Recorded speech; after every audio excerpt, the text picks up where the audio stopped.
Right, so we're here for the first episode, and it's the Truth of a Popularity cast. This series is going to be called The Greatest Stories Never Told, so no pressure. You have to have a few up your sleeve. Never heard of this quiz. So this man here to my left is, for anyone who's watching, if you're listening in, he goes by the name of the Screaming Skull, Narky Bollocks, Tomo Nolan. Most of all, people know him as that. But to me, he's my dad.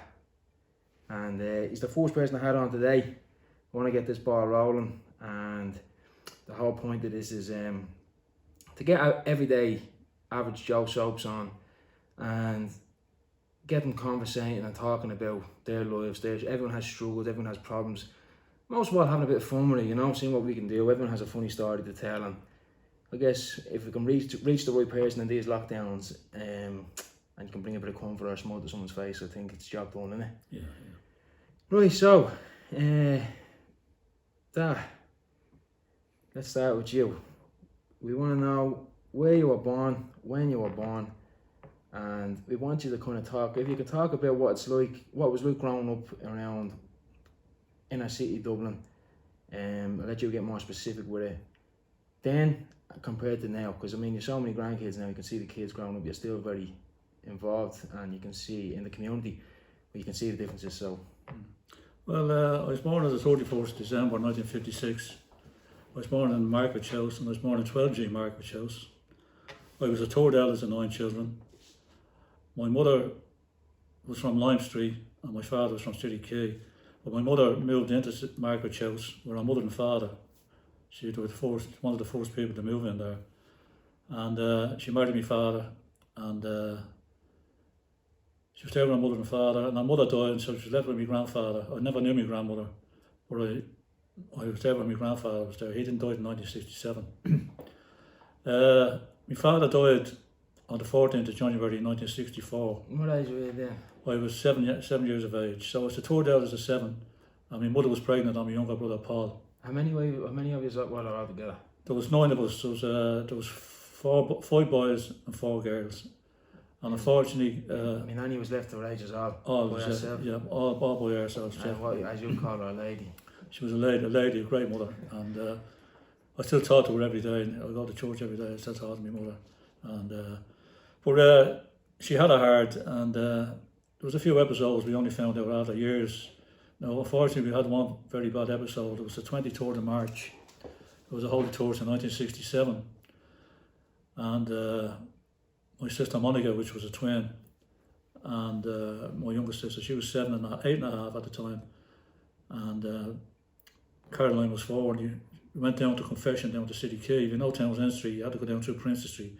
But we were coming back from confession, and unfortunately a bus stopped to let them go, and the car came on the outside and hit the 2 of them. Monica died instantly, you know what I mean? And I always says, I've never seen my mother crying, only once, and that was at her funeral. What age was Monica then? Monica was 8 and a half. She was Bernie's twin. Bernie's twin. Bernie's, they were the next. It was me, how the family went was Marion. Marion would be 66 today. John was next. He's 65. I'm 64. Bernie would be about 62 now, the twins. Andy be 61. Patty be nearly 60 now, I'd say. And Paul's about 50. Caroline's about 58, and Paul's about 56. That's the way the family went. You know what I mean? So he's a close enough in age, but you grew up in yeah. What, 1 2 bedroom? 2 bedroom flat. So yeah. Was all sharing the one room, or was some of them in with my nanny? Or? Well, what happened was when we were growing up, my grandfather had a front room. He slept there in his own because. You were all in the other one. Well, the boys and girls grew up. You know what I mean? And I'm not being. This is a joke now. I'm not being sexual, but I mean, I always says, my daddy must have had the longest penis in the world because all the boys slept in one room, and all one bed in the room, and my mother slept with the girls in the other room. And every year she had a baby. So how it was done, I don't know. There used to be a picture house. There used to be a picture house there called the Palace, the Academy now. I never heard you say penis. Fucking life. But anyway, you could say fluke. There's one actually. I won't say any names. There's one on the topic that he told me before. Jeez, I had to be careful here, but there was a fella, let's say, and a woman, and as the saying goes, if a fella asks another fella, would you give her one? It means would you give her a ride, you know? And the man who my dad asked, would you give her one? He said, no, I wouldn't give that thing one if I had 20 Mickeys, right? But it turned out later on, and a few years later, that he did give her one. So my dad found out and he says, Jesus, he must have had 21 Mickeys. That would always play. Or sometimes I walk down the street, that goes into my head, I believe. We can't mention names there either, but anyway, yeah, so you grew up in poverty, basically. Oh, yes. Oh, we had, as I say, I mean, no doubt, the Vincent de Paul was a great help, my mother. But my mother was a hard worker. Yeah. I mean, I remember my mother working in Jacobs. And I remember when my father died, and you know, after years she got a job in Dáil Éireann and cleaning Dáil Éireann, but she was always, but as soon as she got a job, she was that proud, and she started to Vincent de Paul. She kept on telling the Vincent de Paul, no, I don't need it. Oh, you Phyllis, just take it. But there was a thing when we were growing up. An envelope came into the house every Thursday. It was always a white envelope with Mrs. Nolan, 12G Margaret House, and there was a pound note in it. It was a donor, some person. This went on for years. We never found out who it was, but it was a donor. But that pound really helped us, you know what I mean? But in them days, them days, I mean, in them days when we grew up in the flats, and people tell you from Margaret's house that you went out. You went out. You wouldn't get away with it today, of course. Yeah. You went out where you sold papers. I sold papers for a chap up in Bagger Street, Billy. He used to stand outside where Larry Murphy's is now. And my spot was Pembroke, the corner of Pembroke Road and Irishman. But I remember doing the pub, going around the pubs, Hardlaw Press. But I remember selling papers to the farmers back in '65. Myself and my brother John. It's all in the fucking farms now. Yeah. It's all, and I say, we sold papers there. But that's how it was. You made a few bob, you know what I mean? And then the gas thing about it, after we sold the papers, we had, during the day, I had a partner and a very good friend, still to this day, Nolan Dennon out of the flat, so I'll come back to Nolan after.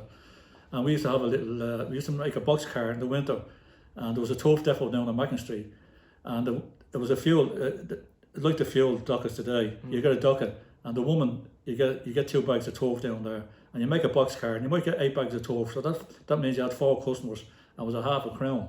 Right. And it was a half a crown, you got, and we made our money. So the box car was a bit of wood in the box.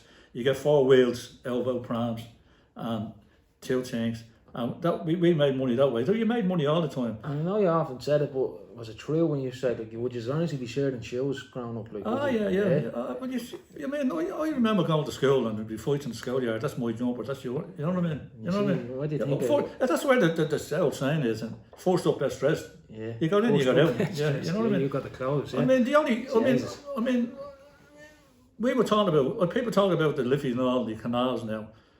We swam in the Liffey. We swam across the Liffey. We swam in the canals, right? We used to go up to the Bats, Tardy Street Bats, for a pair of nicks, or knickers we call them. But about 20 of us going up to the Tardy Street Bats, right? And I tell you, there wasn't a towel between us. There was no soap, nothing like that. What happened to me, look, I was lucky enough, what happened to me, I was about 8 or 9, myself and John was swimming where the Guinness, outside Chitty Cate Church, at the Guinness boats. And the pilot police came up and called us, and anyway, reported us to my mother. So my mother decided, now, this was back, I'm talking about, so 56, about 67, 65, 60, not about 67, 68. We were only kids we were. So my mother decided to bring us up to Tardy Street, Bats, myself and John, to be taught how to swim. And a man called Mr. Halpin, a lot of people know Mr. Halpin, because I know I still swim to this day in the sports go. And a lot of the people in sports go, a chap I know, John, and we only talked about this last year, and he was taught with the same man. Now he's from a different background to mine, but I mean, we were taught with the same man. And as you say, I mean, the old saying is, like a duck in water, I took it to, and I'm still swimming to this day. Now, I never really swam competitively. What age were you when you started swimming, sorry? I say it was about 9 or 10. 9 or 10? 10, yeah. And you're still swimming today. Obviously the gyms are closed. Yeah. If you're in the gym, active and fit, what would you be, what many lengths would you be doing? Oh, well, I mean, I do 60, 70 lengths a day. And what age are you now? Well, I'm 64 now, you know what I mean? Yeah, but I keep going on the bike and that, you know what I mean? But going back to the flats, I mean, we made our own fun in the flats, and I tell the story about the flats. You have to imagine in Townsend Entry where we were. The flats was there, right? Obviously, you have all the facilities today with the kids playing football, the actual football pitches. What was your football pitch? Oh, our football pitch was we lived in G block. Right. G block was the gold, and then you had Huey George was a factory in the middle of the flats, and we had the coat, right? The coat. That's where we played football. Now, I'll come back to my friend again, Nolan, which is still Nolan was a big part of my life in football, great big part. This till today. But anyway, Nolan was a great footballer and a great leader. He was a great leader, and that's any expected life. He was great, and from a big family. And I'll come back to another story. Every family was integrated in the flats in some way or other. You know what I mean, friends. But I'll come back to that little story in a minute. So we used to play. Say we start at 6 o'clock. Be about 10, 12 aside, right? Yeah. It'd be 19-0 at 7 o'clock, but the match wouldn't finish till 11 o'clock. But Nolan had to win all the time. I hope he's listening to saying this. Deno had to win all the time. So there'd be more though. That wasn't it. Next goal the winner. Next goal the winner. But next goal the winner 19-0. It was up to 20. You know what I mean? But Nolan couldn't take his beat. Right. But they were great days. You know what I mean? But another thing about the flats was, and people are from the flats, they probably realise this. I mean, in Margaret's house, we were in Margaret's house. The tenements was all the way up Townsend Street. Yeah. You had Creighton Street, you had McGinnis's place. You went to school with all these fellas. Yeah. But when they came into the flats, they were outsiders. Right. Because so they weren't from the flats. Even though you were mates. But when they came into the flats and having challenges and all that. Well, it was like that when I was growing up as well. If you're collecting for the bonfire. Yeah. Pear's house would be collecting for one fire, Margaret's house would be collecting for another fire, and you'd have Sheriff Street. But now they're all together. You know what I mean? But we played killing each other for a pallet. But that's it. That's the way it was. And I mean, we played rounders. I'll come back to the football. We played games in the flats. We played shops. We played beds and all that and everything. We played in the gardens around the flats, Cowboys and Indians. And I'll come back to Christmas. Well, I'll talk about Christmas in the flats, right? When we were growing up in the flats, and I always remember it. You wake up in the morning and there'll be stocking on your bed, an ordinary stocking now, with a few chocolate sweets in it, right? A few chocolate sweets, right? And that was your luxury, right? Now everybody, boys especially, would get guns and holes in the cap. Right. I remember us all getting guns, and you played down the flats. You had two shops outside Margaret's house for people, just outside Margaret's house in Townsend Street. You had the Countess Bar, and you had the Grand Bar, and you had Max, which Mr. Mac, and Mr. Mel, and they used to go in there, and for your gun, you used to get we used to get naturally we got their guns off Santi, but I mean, you used to get a penny worth of caps. I don't know, and little rolly things shooting them. But and we used to play. But one Christmas, Noel, we made Noel. There was a bit only after years we saw the Rio Bravo, and James Caan had a Shawn shotgun. It was only a toy, but Noel made a fortune that day getting a shilling for a loan for the game, you know what I mean? But the Christmas Day was Christmas Day. After Christmas Day, that was it. Yeah. It was back to football, back to your normal life. Right. There was no, that was it. The games were over. That's it. Christmas was over. And I mean, talking about football, that was a big part of my life. I remember going down to the flats, we were playing football, and in the flats it was pram sheds, we used to have bangers, right? Bangers. And in, in the gateways, we used to have headers. Right. Well, we didn't realise then we were developing our skills. Yeah. You know what I mean? Yeah, you're practicing, aren't you? Yeah, we didn't realise. Now, in Margaret's house, there were two big teams around Townsend Street at them days, when I was growing up. There was a lot of it. Who was your first club? Well, my first club, I signed for Cambridge Boys in 1968. On Cambridge Rings End? Yeah, Noel then and myself. Now, I was, Noel, I was 64, Noel be 66 now. So I was about 11 and a half. When them days, the schoolboy league only started, and it was under 14, right? So we went down there and we played for Shelbourne. Well, we played for Cambridge first, right? There was no schoolboy football facilities within the Pearse Street area at that particular time, but I'll come back to that again. But it was when I heard people in the GIA saying that you play for your parish, we developed our game. We played schoolboy football. I played with Cambridge and Shelbourne, right? Yeah. And then at 17, I signed for Margaret Celtic, right? I played for South Dock Rangers, schoolboy football as well, up to 18, or 17 or 18. And I played Margaret Celtic. You were from Margaret's house, and you felt part of it, and you felt that was your parish. It was in your. It was a to me. Well, personally to me, it was pride playing for Margaret Celtic. Now a lot of great people involved. There was Eddie Fleming, was the chairman. Why is it that football is so? See the way you're talking that you're passionate about it and how it was a pride in it, and there's so many men, and you have like there's still so many people that are like that, but probably not as much. Maybe the older generations.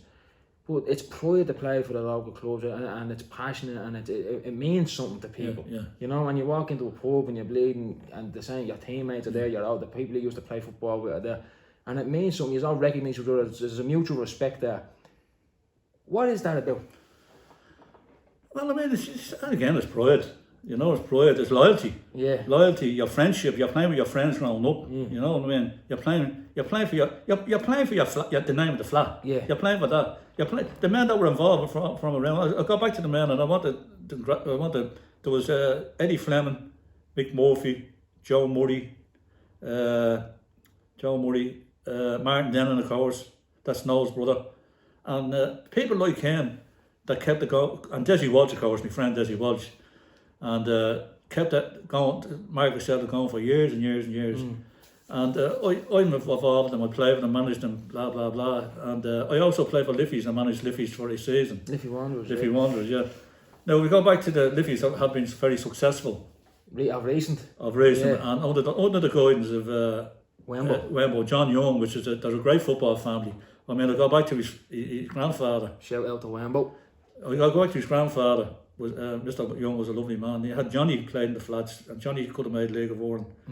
And you had Billy Young, was a veteran. Billy was a veteran with Bohemians. Played for Billy played for Margaret Celtic, and I heard many great stories about Billy. Good in the solid 50s, football and family. Yeah, and you had Thomas, which is Wembo's father, and then you had Paul, was another player they played for Margaret Celtic, and you had Christy. I think Christy played for Margaret. So they all played for Margaret. You know what I mean? But so you're exporting to other people. Yeah. You know what I mean? You're and even to this day, I talk to these people.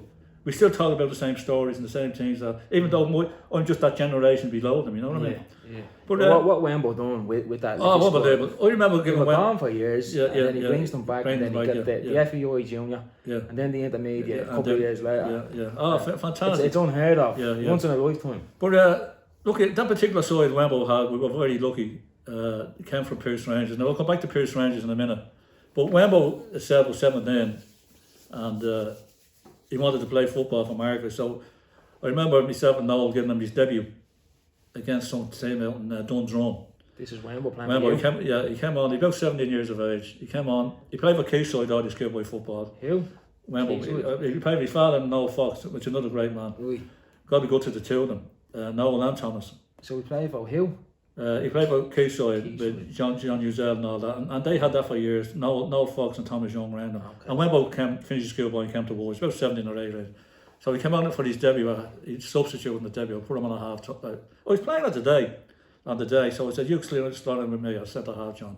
So he came onto the pigeon anyway. And next of all, he didn't even see the ball. He remember a fella and kicked him up in the air. I got him, Tomo. So I got him. I said, you know, that fucking man probably has 3 children, he has to go to work. What? I said, you take it fucking easy. I nearly got to end your career there in Denver was. But you get a laugh out of it. We had a great time. It was still great friends. But Gary and Dane, his 2 sons, were a great part of Liffey Wanderers. Yeah. And a lot of other kids that played with John. Well, they all did. They all came from Pierce Rangers. Well, I'll tell you what happened. So, just for anyone who's listening in that doesn't know, Pierce Rangers is the local football schoolboy team in. I'll let him tell you the history of it, but from when I was growing up, it was the local football club. It was probably the only one in Perth Street, and the only one in Perth Street. But that's what I'm saying. I was coming to that. We had no one. That's why we went down to Rings End and all that. There was no schoolboys team as such club. There was a school one. I remember Margaret Celtic, another 15 side at the time, but there was no schoolboy club at the time. So back in 1988, Eugene Riley, John Paisley, Christy Canavan, what's his name? Lived in Limes. I forgot his name. That's a fucking me. Yeah. Christy Ward, sorry. And a few other people I just can't mention at the moment, decided to start a schoolboy team back in 1988. Now, I wasn't directly involved, but I was indirectly involved at times. And they got a team up and running, and it was great little side. So What do they call Pierce Rangers? Pierce Rangers, yeah, but Pierce Rangers started off back in the 50s, right? In 1945, Pierce Rangers started off in 1945. Now we'll come back to this particular thing, and there's a big photograph I have up in the club. They started in 1945, right? And they won 3 cups, okay? And in 1959, they won the FIO Junior Cup. Okay. And back in the early 60s, they just amalgamated for some reason, I don't know why. So back in 1988, Eugene Christie Ward, John Paisley, and one or two others I just can't think at the moment, started them. And that started the what you call the seed for the schoolboy club. So it took off from there, and I remember going over, we had one side one year, and then it sort of went up to 2 or 3 sides. And we went over to, we used to go over to a place called, I think 1990 was the first time we went over to Blackburn, the Blue Star. We went 3 times, 90 I think, 91 and 94. And it was great memories of that. And we sort of expanded. So back in 2006, 2005, 2006, myself and Christy and John were looking for a clubhouse and place. So we approached the Docklands. We approached the Docklands, the Dublin Docklands Authority, and we had a meeting with them.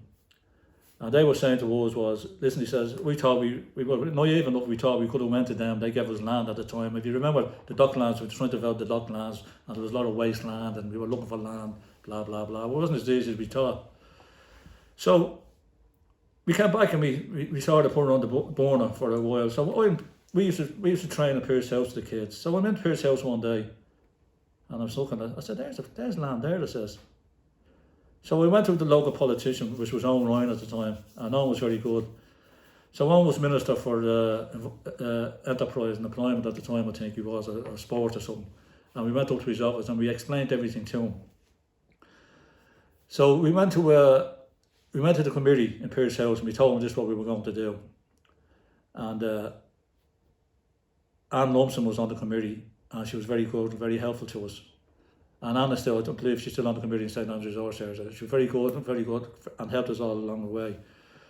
So what we done was, we went back to the Docklands. We said, listen, we have land, which is Dublin City Councils. So what we had to do, what Owen Ryan arranged for us to do, was to have meetings with Dublin City Councils and told us what to do. So we had to get our own architect. But he wanted the Dublin City Council came down with us and gave us plans on 2 8x4s, and you couldn't present that to anybody going to a meeting. That was their sort. There's 2 plans. Just get your money. So what happened was we were lucky enough. My wife worked in an architect firm on John Rogers Quay called O'Meara Smith, and John Smith was one of the bosses, and John became very friendly. So we brought our case to John, and John said, "Leave that with me." He says, "Show me where it is," and he got one of the lads and just drew up all the plans professionally. So when we got the plans up, I arranged, and Christy arranged, and John arranged to go to a meeting, to set up a meeting with the Dublin Dock Development Authority. So I put the quick one. I said to John Smith, I said, I want you at the meeting. This is the architect. He said, no problem, Tomo. So we went to the meeting. When you go into the meeting, to the place on the quay facing the George Hotel, there was 4 of them there. I won't mention their names, you know who they are. They were the head people in the Docklands. I walked in with Christy, and I walked in with John Smith. I introduced John Smith. I says, this is my architect. Well, within 5-10 minutes, John Smith told them what we were entitled to. He knew every loophole in the thing. So between them, the corporation, Dublin City Council, between them and the Dublin City Council, I said, we got 360 grand, and that's where the clubhouse is now. So we met your man, I won't mention his name, he's involved with basketball in Marion College. He was one of the main men in Marion College. He was the head man at Docklands. And my sons went to Marion College, and I think it was the Christmas Day one or something down at the party. And he singled me out. And I said, how are you? I won't mention his name, you know what I'm talking about. How are you doing? How are you, Tomo? How are you doing? I must shake your hands, he says. That was some stroke you pulled. I said, thanks very much. Fucking hell. I won't mention his name, only short to give him his fucking Oh no, but I address. can't mention names. Yeah. Right, what was I saying? Fucking before you played Shushby, I can't remember. But did they, yeah, so they knew what they were doing. Yeah, That was my question. Yeah. I Well, they were I looking. thought John was just more informed than they were, no? They were But when you went to them, they were looking down on you. Yeah. When yeah. we went But that's brought a problem. John. This is another When question.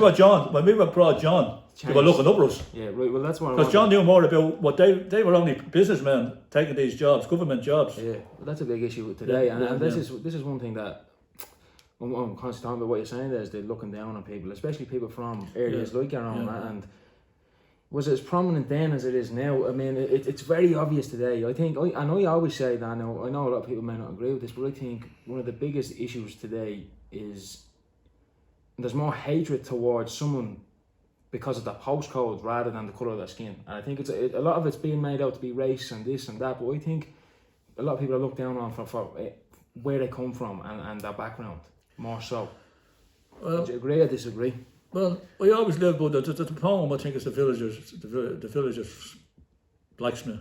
And in the poem, I'm not a very educated man, but in the poem it has sceptre and crown must tumble down, and in the dust we equal maids. Yeah, 100%. Listen, if you're equal in the dust, you're equal in life. I've never taught anybody. I've never treated anybody better than me or anybody below me. So, But have you ever experienced it from the other side? Have you ever been treated differently? Well, that story there is case in point.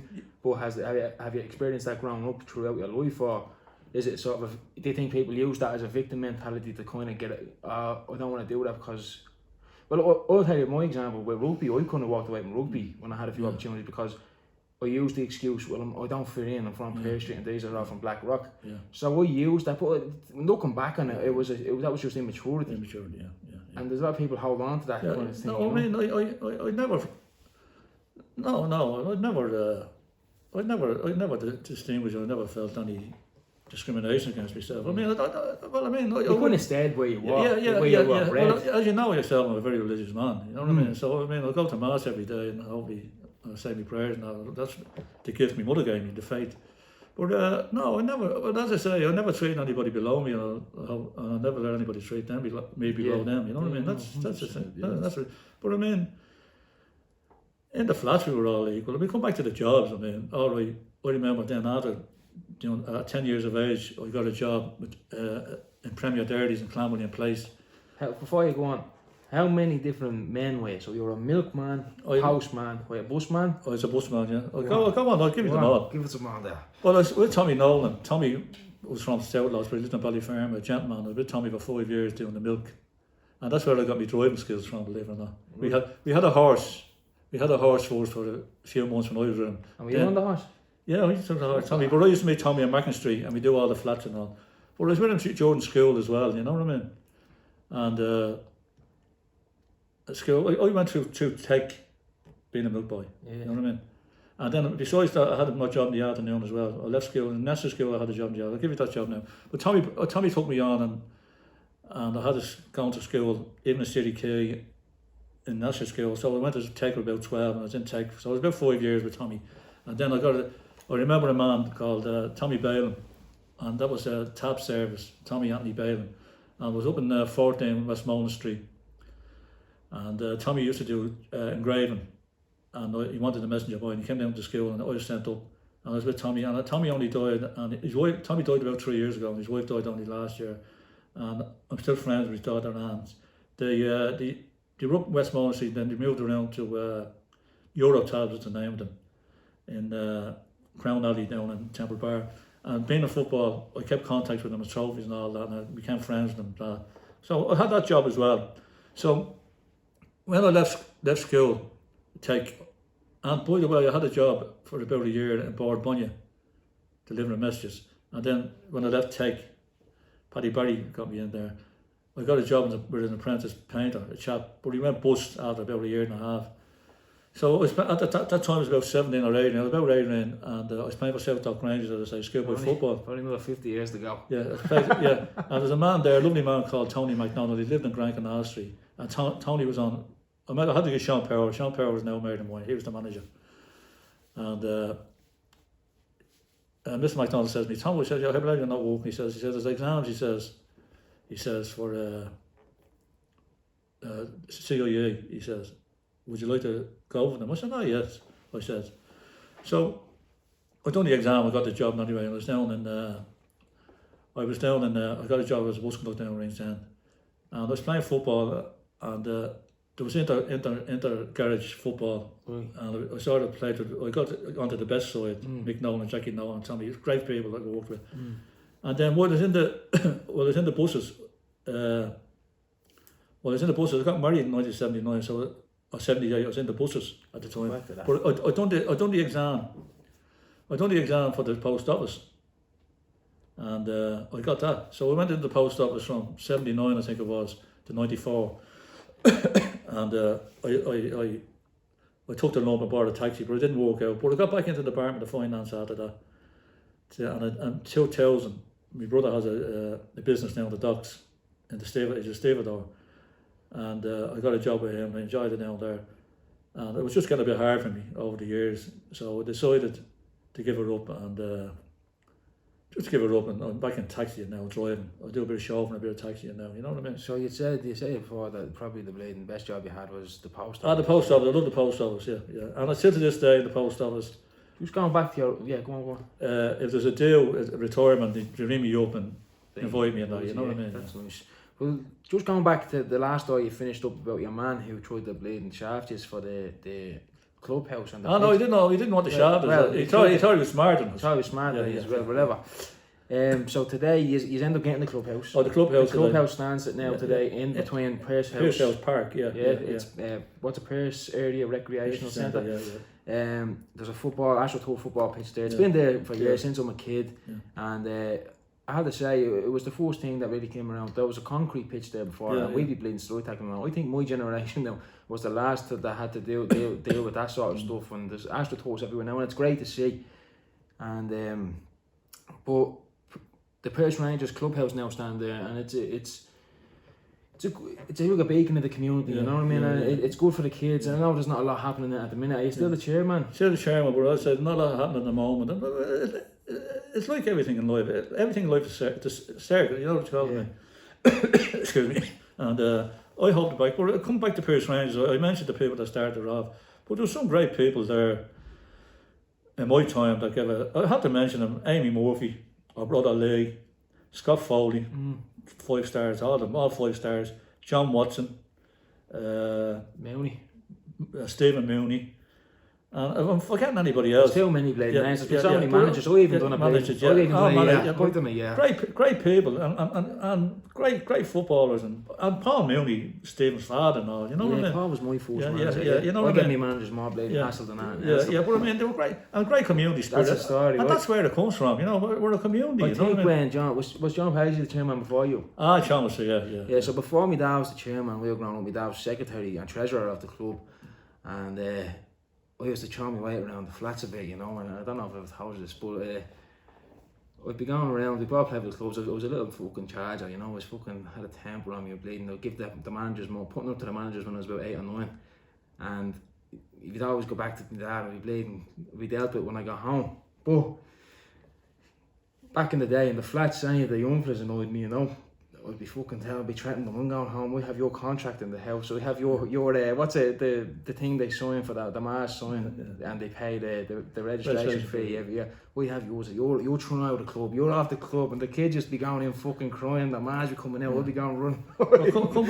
Come back to a story there. Instead of come back to there, you're saying that. I remember you making your confirmation, right? Now this going back this far, and Josie lived in G block, right? And someone lived on, I don't know who lived on F block. But I was going up the stairs and anyway, and it was the day you made your confirmation. You must have been up there, so I said I'd go up to Josie and say hello. And there was 2 young fellas walking down the steps, so I said they were about 8 or 9, right? Mm-hmm. And he turned around and says to me, how are you lads, how are you doing? I knew they were Pearse Rangers, you had the tracksuits on. Right. And one fella said to the other, do you know who that is? And your man must have said, no. He owns Pearse Rangers. And that's the biggest thrill. And to this day, that's the biggest thrill I ever got with football. Yeah, being recognised. And that was the biggest thrill I got, you know what I mean? But that's it, you know, and that's... So that's many what years now, that's about 15 years ago, yeah. That's what it's all about, yeah. And then, like, it's not only being recognised. It's who you're being recognised by. It's these kids in the flats. Ah, It's who it's for. It's an identity. Yeah. You know what I mean? Unfortunately, I mean, I believe in. I remember, and Desi got back to this. I remember playing for Marks, and a very good footballer. I played against him, and a very good manager in League of Ireland. Pete Mann. Pete brought Bray Wanderers to the FA Cup final, and I remember Pete Mann was in charge of Francis. Francis were a very good side, and this gone back years ago, right? And they used to turn up in Rings End with short and ties and jumpers with Francis' name on them and bags. And before I said it to Desi says, before we walk in here, I said, we're beaten. He said, what do you mean? Psychologically, he says, we're beaten because we believe they're organised. Yeah. Now, unfortunately, the game ended 4-all that day. Right. But I got that idea into my head with Marks. Desi tell you that. Myself and Desi Walsh, believe it or not, designed the crest for Marcus Sadly. And that crest counted as Marcus because we couldn't find the crest. We got near enough to it, you know what I mean? Yeah. People think it's the Lyre board because we're Liverpool supporters, but it's not. And I always found the old saying is, I used to say to the players in the saying, listen, when I was managing, I used to put their jerseys up and their nicks and stockings and have everything ready for them. And I used to say to them after the team talk, listen, you look like footballers, you go out and fucking play like them. But that's the old joke. We'll have you on the topic. There was growing up years, they had the people that played under you, the likes of fucking Kevin Sheedy and all, Wayne Metcalf, all them. I remember you managing them as a kid. But I remember them all giving you stick, or giving me stick at least, because you used to make them all wear ball stranglers. Yeah, they wanted to wear boxers. What was that all about? Well, more like a jock strap. Jock strap. More, because you didn't have some of the freedom. Some of them had their balls hanging over, you know. Gary Young was the best. Stop Gary Young. Gary. He's remember we had the France that time a few years ago on a trip with Pierce Rangers. We went to a place called Ew. Yeah, but no, the thing is fucking Gary stayed in the room with us, but he says we went with just off chance there was a spare place, but he says he always remembers being in the shower singing Sex Bomb Tom Jones. But I don't know, he always brings that up. I don't remember. Me? No, me. I'm not fucking you. What else would we That was a great trip, wasn't it? Yeah, it was. And that's, I mean, they're things. Memories, aren't they? They're memories. You can't buy them. You know what I mean? You can't buy. All you can leave is memories, Thomas. Exactly. You can leave all the money in the world, but memories, you can't buy memories. Yeah. And I mean, we sit down with Kevin Shady. Kevin's raw since he was 12 years of age up to his age, he was captain. Middle of the park. And as soon as before the kick off, there's a cry went, "Come on, Pierce!" Yeah. And that's because Kevin. You know what I mean? Yeah, Kev's still very involved, isn't he? Like, they don't have him still anymore. Well, they're involved with Liffey's, which is great, you know. And once they're involved, you know, it was someday, hopefully in the future, that we can get 4 or 5 people sitting down again and start bringing Pierce Rangers back, because it's more important than football. Yeah, it's a community thing. Yeah. You know? But as you say, today, I feel that with my grandkids, you know what I mean? Yeah. And they're more interested in and I would be probably the same when I was growing up. They're more interested in games online and this and that and television. I'm not saying they get too much, you know. I mean, that's a cliche all over. I mean, it's to get them out and about, and it's. I mean, I've seen Pierce Rangers. I've seen Pierce Rangers from the early stage. And we talked about this, myself and Chrissy, when we having a point. And Frank Foley, I forgot Frank Foley. We never forget his fella. Sorry, Frank. Yeah. But I see friendships going back to 1988 with these teams all the way up. Yeah. You know what I mean? And still, you know, to this day.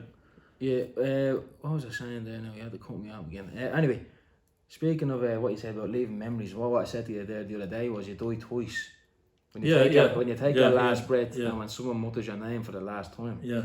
So we were saying that to my dad the other day, and the reason we were talking about it is he has 5 children and how many grandchildren? I have 8 grandchildren, yeah. Right, don't want to get that one wrong. So we've 8 grandchildren. So with the name, my dad's name is Thomas Nolan. He had an uncle who was my uncle Thomas died, my father's brother died. I never met him. He died in 1943, and I was called the Thomas. And then the name lived on. It went. No, yeah, well, you tell the story. Well, Geraldine, my wife, I met Geraldine when we were 14. Geraldine's originally we'll come back to the love story. Yeah, all right, yeah. But anyway, just to say, she never wanted anybody to. She said, Tomo. She says, I'm not calling anybody Tomo. She said, they'll all call him Tomo. I said, no, they won't. But, so she gave. Carl was born. Carl is 43 now. He was the first born. And the boys, you called the boys, of course. So she called him Carl William after her father and after the Pope that was here. So you didn't get it the first time No. around? But so she conceded on the second one with Glenn. She called it Glenn Thomas. Right, so you hit the post. You didn't. Yeah, you I didn't, did hit the you post. didn't score a goal Yeah. there. So Thomas was a shaking to the bags. He was the youngest. Shaking to the bags. What's that mean? So, you know, the shaking to the bags. The last one. I wanted a bit of an explanation. Go on. The last one. Go on. And anyway, Shaking to the fucking I bag. remember being up Holly Street. No, Tomo. Everybody called him Tomo. No, everybody. I think I'm the only one that calls him Thomas. And Yeah. but everybody calls him Thomas. So I was happy at that. So my first grandson, Carl's first son, Carl called him Ben, but he called him Ben Thomas. Yeah. Sinead's eldest son, he's called Sam Thomas. Yeah, so 2 grandkids. Yeah. So Thomas has Tommy Jr., which is Tommy Jr. Yes, which is Thomas. And Bobby, he's the young, but he was born a couple of months after. and his name is Bobby Thomas Nolan Burke. So how many is that? So there's Glenn, Ben, yourself, Glenn Thomas, Ben, Sam, Ben Thomas, Sam Thomas, Tommy, and then there's Bobby Thomas. 6 or so. Six It'll for be a Thomas long and while Ben. before you're fucking dead if you're going by that one, haven't you? Yeah. Do you know what I wanted to talk about that? Do you remember years ago we done the film in the flats? Oh, this side of dancing. Yeah. Yeah, never forget it. What was the story behind it? Remember you said you went to the pictures and you had I remember. Go on. When I think you were only about I think it was about 8 or 9. Yeah, you think that's £70 or something for it, remember? I might give you a £5 over.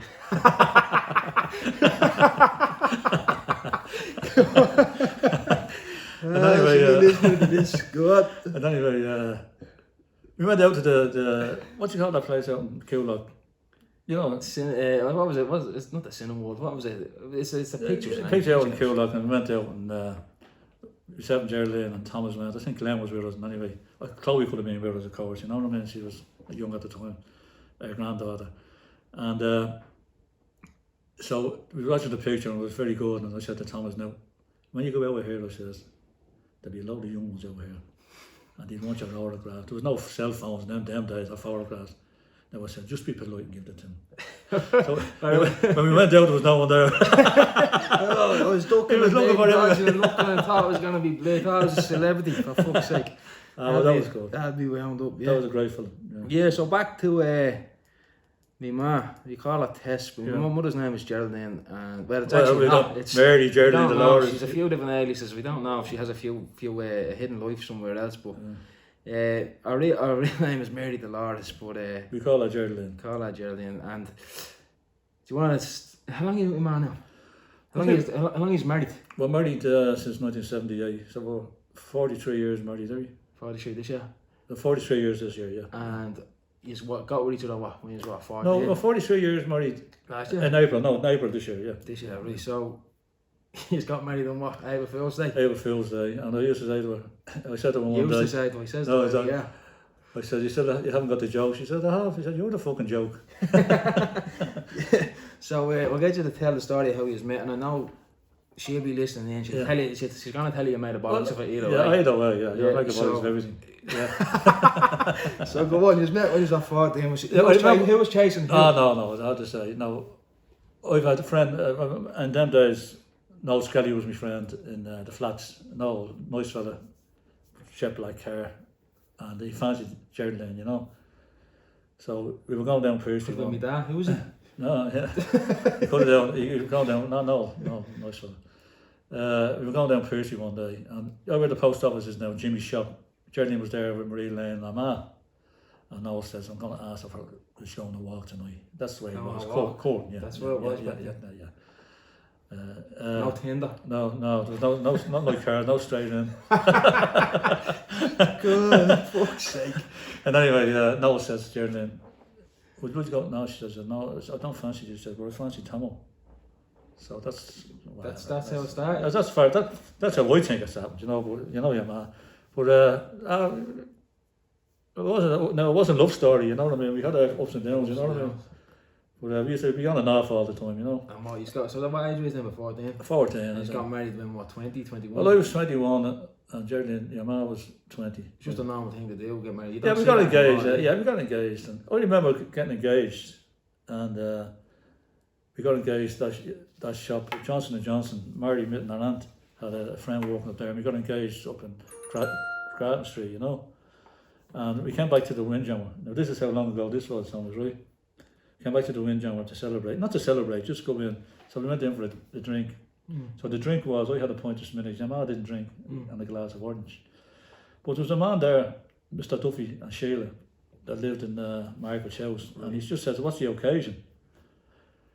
And I says, we're already getting engaged. And I'll never forget the words the man said to me.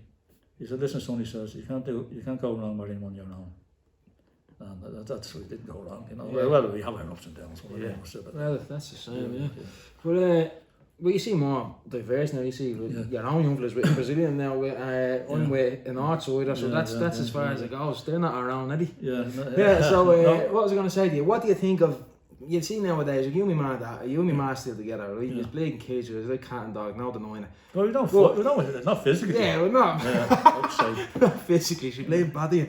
But yeah, so what I'm saying is, but that's what relationships are about. Yeah, It's not all about playing sunshine around. But why do you think nowadays that there's nobody stays together anymore? You know what I mean? It's like no it's commitment, you know. Well, I don't know, not religion. I mean, years ago, families, that's the way we were brought up. I mean, don't get me wrong, I'm not, this is society, I go with the flow, and that's the society now and the society then was different. completely different. Yeah.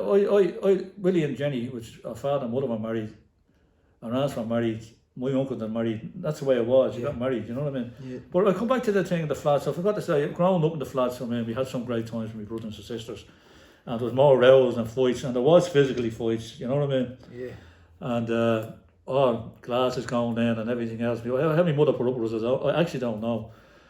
But this is a story I only found out about 3 years ago. So my cousin Claire Nugent, which still lives in the area, and Claire told me that years ago, a priest out of Western, there was I mentioned the Countess pub. There was a woman there called Mrs. Something or something.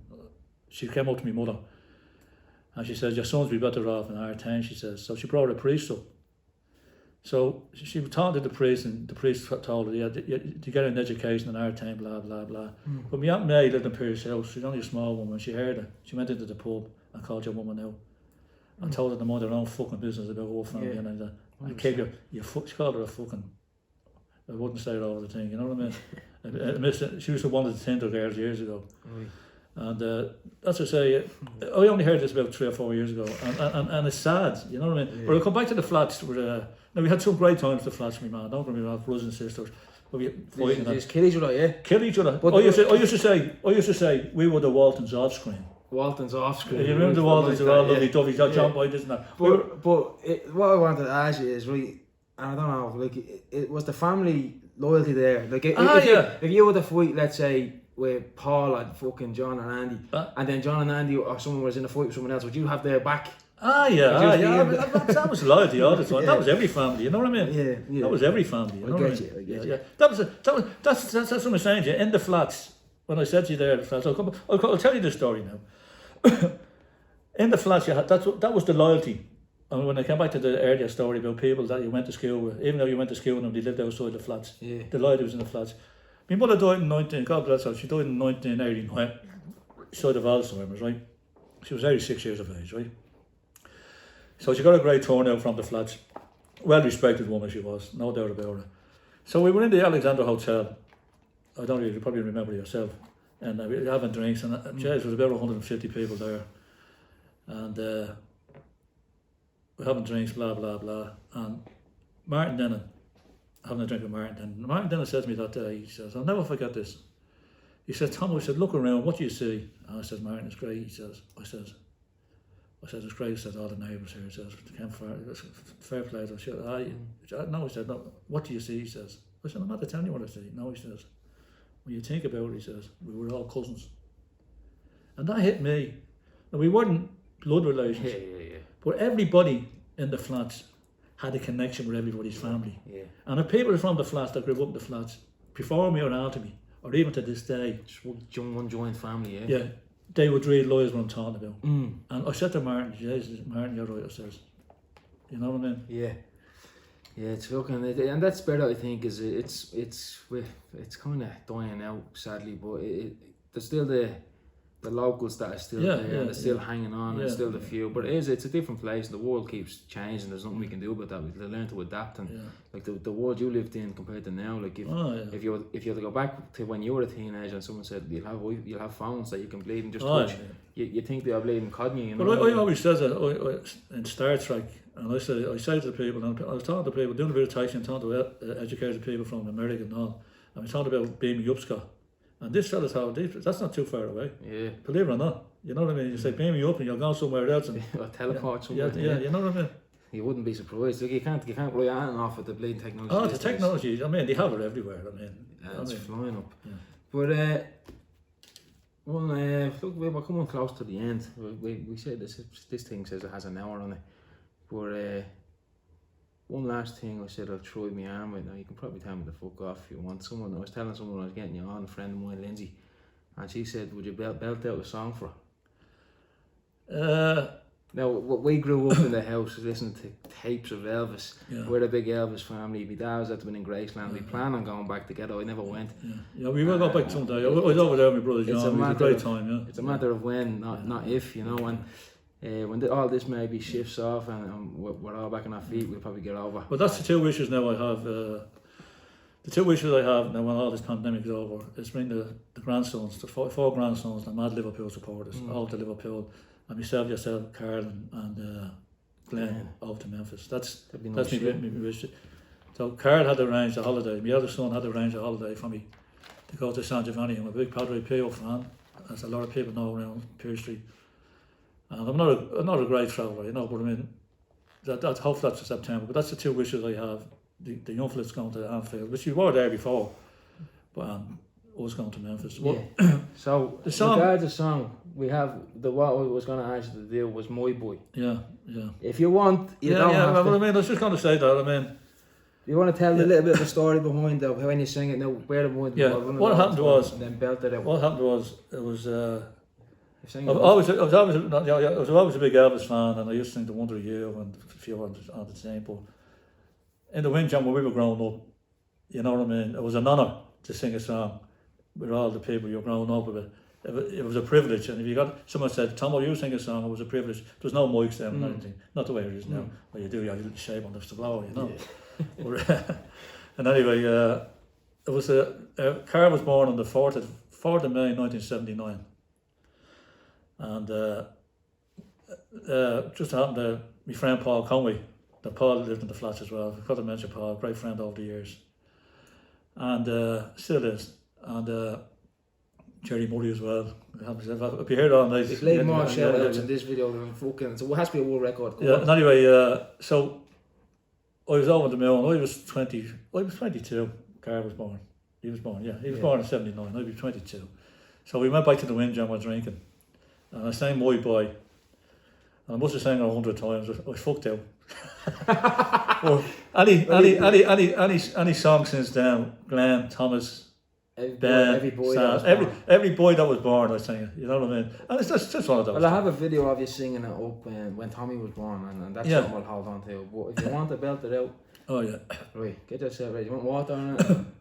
Yeah, just give us a glass of water. Take a sip. But this song, this song, the song was first sang by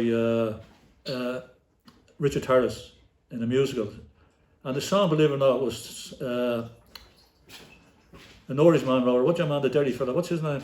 I don't know. Just get that in and get going. Right. Anyway, let's go. Sit down there.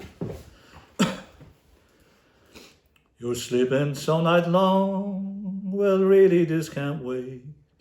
I wanted to explain before it gets too late.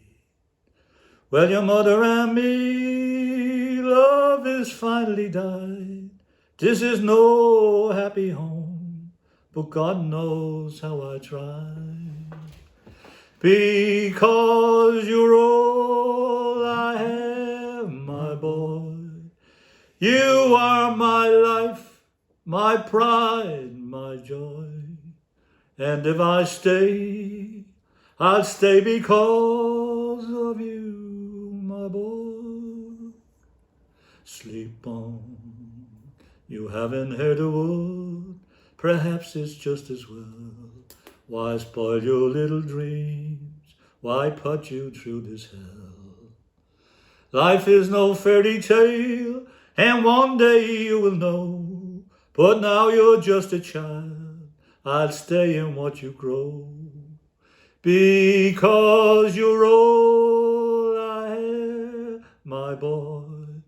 You are my life, my pride, my joy. And if I stay, I'll stay because of you, my boy. Because you're all I have, my boy. You are my life, my pride, my joy. And if I stay, I'll stay because of you, my boys. Thanks very much. No problem. There you have it, folks. So we can find this on YouTube. Hopefully, if I figure it out how to get it up, you'll see it there. I'm going to try to get it on Spotify, anywhere you get your podcast. And most of all, just a special shout out to Lemur. If you download the Lemur app, what's unique about Lemur is you can listen, and not only can you listen, you can comment back using voice notes, audios, or type if you don't want to do that type of thing. So you can interact and get involved in the conversation. So that's very unique. If you want to try it out, so I'm putting it out there everywhere, and hopefully, we'll see you again next week with a new guest. But thanks for coming on. Just to the scream of skull out of it. I played football all my life, and I was a mouth playing football. How did I get that? And a chap called Terry Gregg, as you say to school, he named me the Screaming Skull. Terry, a great friend of mine, Terry. So that's the. And if I was playing football, if you heard about seeing Mick McCarthy playing football, he was very quiet towards the way he was.